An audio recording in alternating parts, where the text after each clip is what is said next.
What's good, everyone? What is good? It's the boy Bun the Great coming to you with a trailer of a show that I kind of been looking at as far as the trailers for a little bit, and I wanted to do a reaction to it because I feel like this right here kind of reminds me of the Amanda Show or whatnot. And if you don't know what the Amanda Show is, it is a horror game with a little black girl. She got a little lamb, whatever. It kind of resembles that or whatnot, but it's called Mr. Crocket's World. And it is a TV show they putting on Hulu. So I just wanted to share this with y'all. And we're gonna look at a couple of the trailers or whatnot, the stuff they do have released.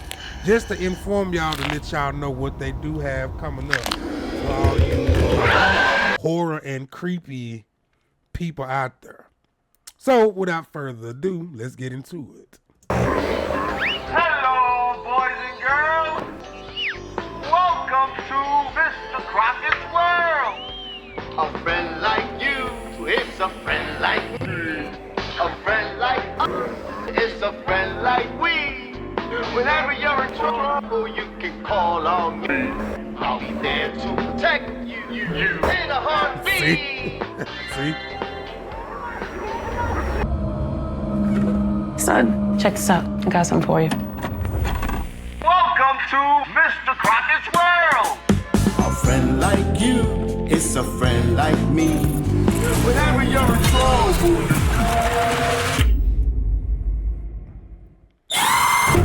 Oh, I didn't know that. He's coming! He must be watching us. He's killing parents and taking more kids. Go on, my child.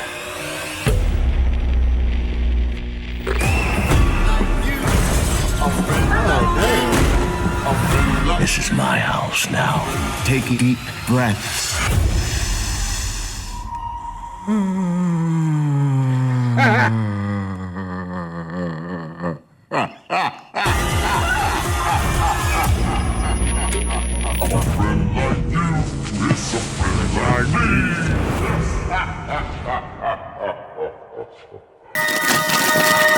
All right. So this right here is the spoiler, is the movie review or whatnot. It's spoiler free. But you know, while we're here, we'll try to, get some motion going on over here because I do like horror. I do like creepy. I just Mr. Weird person. But anyway, let's go.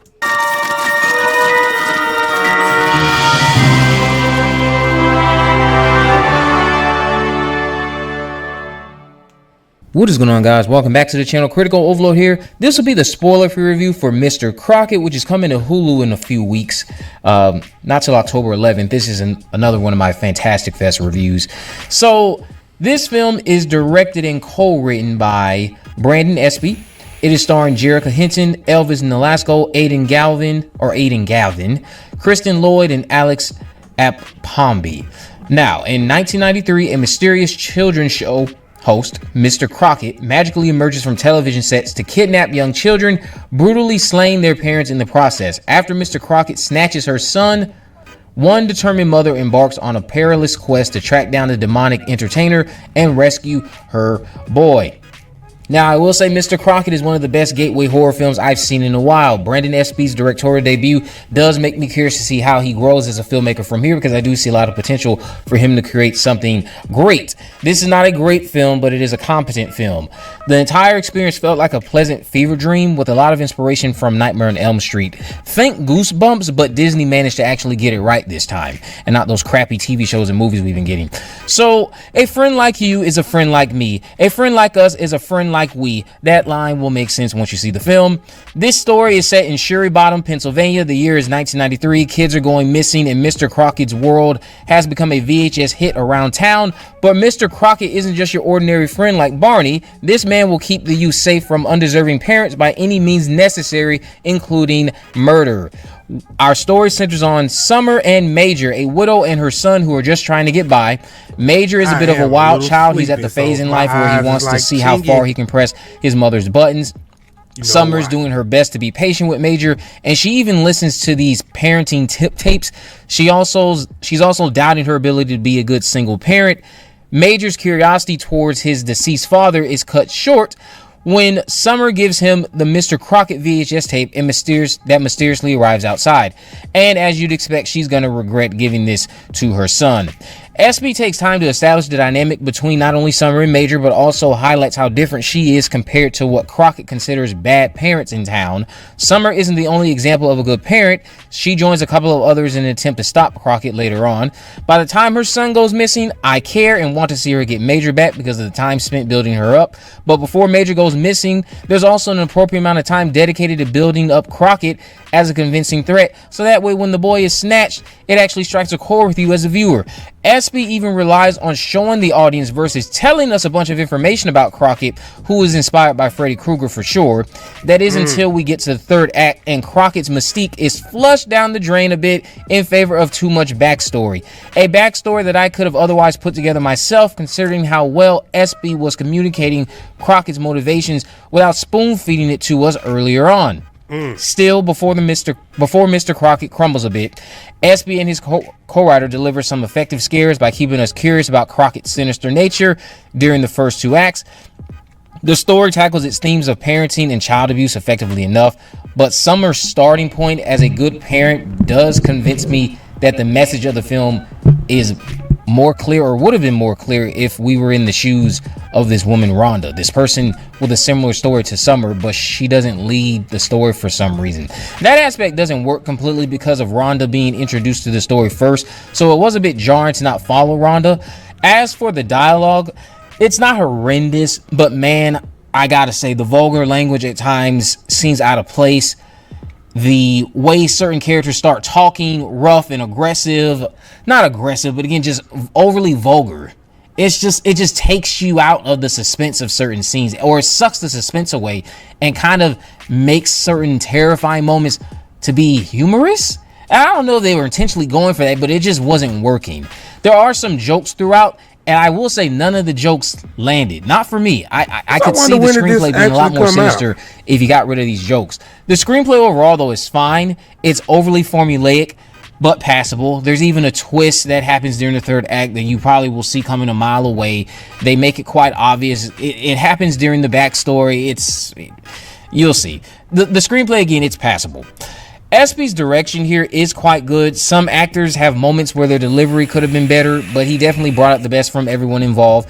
None more than Elvis Nolasco, who stars as our titular Crocket. He perfectly captures the double-edged sword that is Emmanuel Crocket. He's able to be nice in a very unsettling way, and that's always scarier compared to when he just commits to being a full-on kidnapper who's deranged. The shifts in his tone, the facial expressions, all of it kept Crocket terrifying for me. Jerrica Hinton shines as Summer, the determined mother who will stop at nothing to get her boy back. Her chemistry with Aiden Gavin sells their dynamic and kept the story believable. Villainry. There's a lot of static shots that are scattered throughout the film, which kept the tension high when necessary and gave you a sense of comfort when it came to the more homely scenes with Aiden and his mother. But the film never seemed to maximize how intense it could have been. Like, there's something missing. It's not as energetic as I wanted it to be. Although SB again does a great job keeping you in suspense. The film is paced well. It doesn't overstay its welcome. And when it comes to those sequences with Crocket, I'm thinking of the opening scene in particular. That scene alone was very scary because of the fact that we have a family gathered around the dinner table and we're centering on the TV that still has the Mr. Crocket show playing.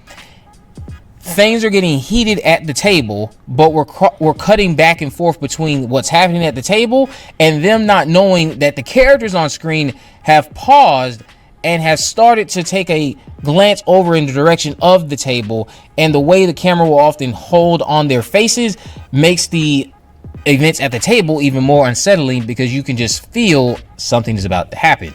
The way they build suspense in the movie, again, is just quite effective. The practical effects that are in the film are great when they're present, quite impressive. There's not a lot of gore, but when the gore is there, it's highly effective, and the practical effects are very good. All in all, I would say I give Mr. Crocket a 6.5 out of 10. I gotta also again just commend the way they try to be scary. There's not an over-reliance on jump scares. There's not an over-reliance on gore. I would have appreciated a little bit more gore, but they really hone in on piquing your curiosity about Mr. Crocket. What is going on with Crocket? What makes him tick? Why is he doing this? And again, all of that was being communicated well without it being spoon-fed. It's just unfortunate that the story decided to then say, you know what? Forget the less is more approach. Let's just tell you everything for a good 2 to 3 minutes. It was a very weird decision, but like I said, it's a great, why are you zooming in on but this man? solid eyeball? gateway horror. If you're someone out there who wants to introduce horror to someone, Mr. Crocket is fine enough. It'll be on Hulu again in a few weeks for the October Halloween season. Let me know what you guys think about this down in the comment section below. If you haven't already, of course, make sure you subscribe, turn on post notifications, your name is video. In the description, I have links on my social media accounts. I'm on Facebook, Twitter, and Instagram. You can message me there to let me know any movies, news, or reviews I'd like me to cover in the future. And with all that in mind, guys, I will see you in the next video. All right, so there you have it, people. So you gonna watch it? I'm gonna watch it. I'm gonna give it a shot. I'm gonna give it a shot. Matter of fact, I'm finna go watch that shit in a minute. But yeah, I thought it was gonna be good because I had first seen my little first glimpse of this about 2 months ago. I didn't know that they had a movie out about it. I thought it was just gonna be a series on Hulu or whatnot, but it's an actual movie out. So I'm finna go find it, finna go look at it, and then I'm gonna come back and give you my opinion on Mr. Crocket.